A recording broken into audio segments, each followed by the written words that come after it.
Hi friends, இப்போ என்ன பார்க்க போகிறோம்னா நம்ம மல்லிகைப்பூ மாதிரி இட்லி எப்படி தயார் பண்ணுறதுட்டு நம்ம பார்க்க போகிறோம். எப்படி செய்கிறதுன்னு வாங்க வீடியோக்குள்ளே போய் பார்க்கலாம். பாருங்கள், மாவு எவ்வளோ அழகாக பபிள்ஸாக வந்திருக்குன்னு. இது நம்ம மாவை அரைச்சி 8 மணி நேரம் ஊற வச்சு அந்த மாதிரி நம்ம புளிப்புத்தன்மையோடு வந்துடும்.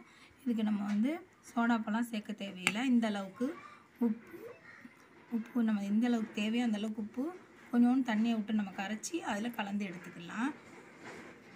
உப்பு கரைச்ச தண்ணியை நான் இந்த மாதிரி ஆப்பையில் ஊற்றி நல்லா கலக்கி விட்டு இதை நல்லா கலக்கிக்கிறேன்னு.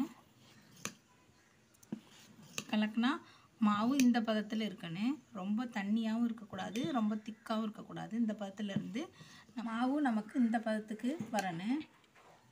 இப்போ நம்ம இட்லி தட்டுக்கு மாவை மாற்றிக்கலாம்.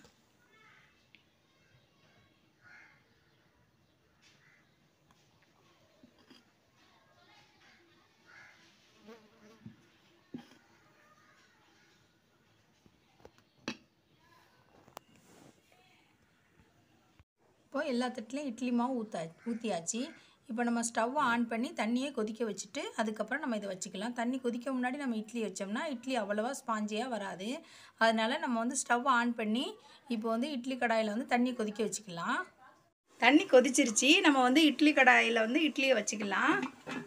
இட்லி மாவுகளை சேர்த்துக்கலாம்.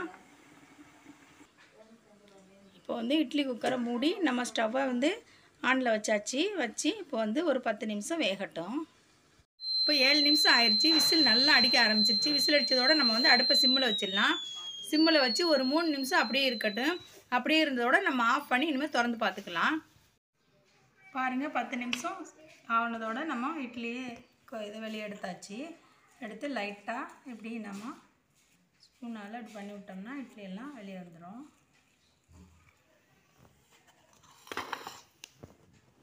இந்த மாதிரி ஒவ்வொரு இட்லியும் நாம் எடுத்துக்கலாம். இந்த மாதிரி லைட்டாக ஸ்பூனில் அமுத்தி விட்டோம்னா வந்துடும். இந்த மாதிரி எல்லா இட்லிகளையும் நம்ம எடுத்துக்கலாம். இப்போ நம்ம தட்டுக்கு இட்லியை மாற்றியாச்சு. பாருங்கள் எவ்வளோ ஸ்பாஞ்சியாக வந்திருக்குன்னு. பாருங்கள் எவ்வளோ சாஃப்டாக இருக்குன்னு. பிரித்து காட்டுற பாருங்கள் எவ்வளோ ஸ்பாஞ்சியாக சூப்பராக வந்திருக்குன்னு. இது வரைக்கும் நம்ம சேனலை சப்ஸ்கிரைப் பண்ணாதவங்க சப்ஸ்கிரைப் பண்ணிக்கோங்க. பக்கத்தில் இருக்க பெல் ஐக்கானை கிளிக் பண்ணிக்கோங்க. Thank you.